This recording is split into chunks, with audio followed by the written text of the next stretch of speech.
Now, from across the Tri-States, this is KHQA Sports.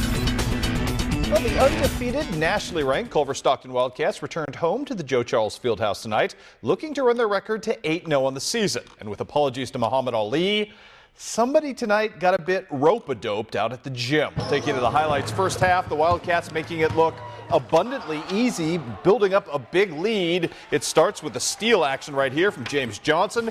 Tough finish at the other end, but he gets the members' bounce. And all of a sudden, Culver Stockton is up 7. They're going to continue to build in this one. How about a little Jonathan Miller? Pretty finish from him as well. Then Jalen Jarrett, who had a career night with 25 points, knocks down the long three. Culver Stockton up big, and it's going to get bigger right here. A little Jonathan Miller action with the slam dunk at the other end. An 11-point lead at that juncture. The Wildcats led by 11 at the half, and all of a sudden, things started going awry very late and deep into this game as Graceland comes all the way back to rally and hand Culver its first loss of the season. Final count in this one in favor of the Yellow Jackets, 91-87. Meanwhile, the Culver Stockton women trying to bounce back from a deficit. Randy Lee Plunkett creating and finding Maddie Embry. And Miss Embry getting her team back into the thick of this one with the three-point play the traditional way. More to come in this one. Again, it's RLP playing point guard, playing creator, and finding right here Miss Brienne Begeman for the long two. More of Randy Lee right here doing it all on her own. That's RLP to you and me with a nice step back movement right there. Culver Stockton made this game more interesting in the second half, just could never quite get over the hump as the Lady Wildcats end up taking the loss by 10 in this one. 75-65 was your final. The news much better for HLG tonight, both men's and women's. The Trojans get the victory over Benedictine Springfield 74-61, and the women also victorious in a blowout. 75-43 was your final on that one. Ashley Hurd Spencer with 26 points and 7 rebounds. Let's do some wrestling tonight from the Hound Dome. Quincy High School off to a great start at 182. You're looking at Kelvin Cookson taking on Brad Baker. As I said, the Blue Devils off to the fast start. Cookson cinches in the elbow. He's going to turn Mr. Baker over.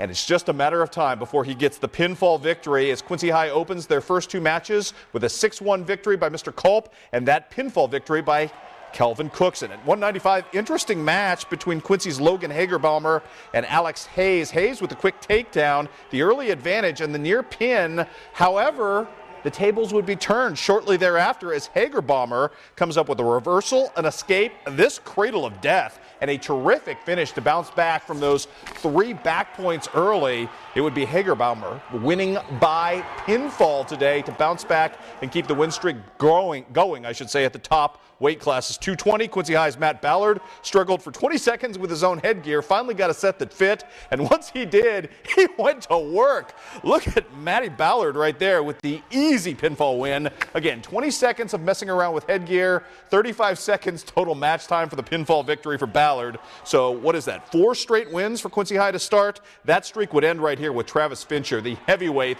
the 285-pounder from Fort Madison. He's a good one. We saw him look really good last season a couple of different times right here. Took him about 30 seconds to pin David Bays for the victory in this one. So let us cut to the match of the night, and that will take place at 132 pounds between Michael Peters of Quincy High as Mr. Fincher continues up work while I talk. Nicely done from him. Again, highlights in real time. You got to love it. And Chase Seeney of Fort Madison, who is state ranked and really, really talented as well. These two guys at 132 about to go to work right here. And it was a stalemate for much of the match.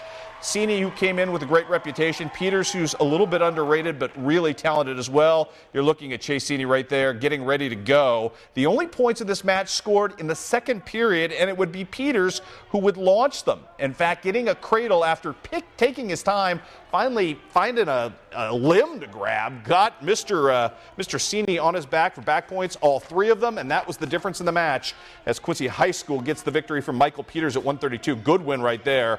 3-0 was your final. No final score called in, but Quincy High was leading Fort Madison big when I ended up leaving the Hound Dome tonight. Let's take a look at some more wrestling tonight. The Keokuk Chiefs improved to 2-0 in the season as they absolutely demolished Davis County tonight, 60-18. The Chiefs are now 2-0 in the season. Just scanned the sheet, but I did see that Dakota Shaw was a pinfall winner tonight, so congratulations to him. Let's move on and talk a little basketball tonight of the high school variety. Camp Point Central girls, Central Southeastern, I should say, taking on Macomb. Both these teams have played very, very well in the early going this season. Tell you what, Camp Point Central just launching jumpers. Started with Erin Flessner, continues here with Dakota Limkeman playing in her own gym. Abigail Jansen doing some things on the drive along the baseline. Again, Macomb has played really well this season. Central Southeastern, though, taking them apart. Madison Worley finally finds an answer here, hooking up with Kayla Vestal. Central up 52-30 at this point and just continues to pour it on. Colby McClellan with the steal of the inbound pass, going floor length in this one, coast to coast to finish. Central sending a statement tonight and a message with a 79-55 victory. On to the scoreboard, limited night of basketball action. Do have a few to pass along tonight. The Calhoun girls jump on Griggsville Perry 66-18. Also on the docket tonight, Highland improves to 2-0 on the season. Highland beats Liberty. That score is reversed. 65-44 is your final. Highland a winner over Liberty, as I mentioned, 65-44. Illini West with a nice win over Monmouth Roseville. Michaela Gronwald with 15 points in that one. Elise Trout with 14 points. How about Quincy High School falling tonight to United Township 79-23. Big injury issue in that one as well, as the Blue Devils just can't seem to get a break. 1 minute in, another knee goes down on one of their great guards. The Blue Devils struggling with the injury situation. How about West Central, a winner tonight over Pittsfield Pleasant Hill, 41-20. Abby Lashmet with 20 points there. And over in Missouri, the Macon girls knock off Moberly 53-35 behind 12 points from Shelby Butner. We do know that the Moberly boys bounced back and beat Macon. We did not get a final score on that one. All right, and it's good to see wrestling back. It's an exciting season. It is. Always loved the wrestling season. Not a lot of state-ranked kids this year, but I think the balance across the board is as good as it's probably been in a while. I tell you what, Quincy High School, a little better than the Blue Devils are getting credit for. We saw that tonight against the good Fort Madison program. Obviously a Fort Madison program that has some really good guys at the lower weight classes. Quincy High kind of rolling tonight. Phil Neely's team worth watching this season. All right.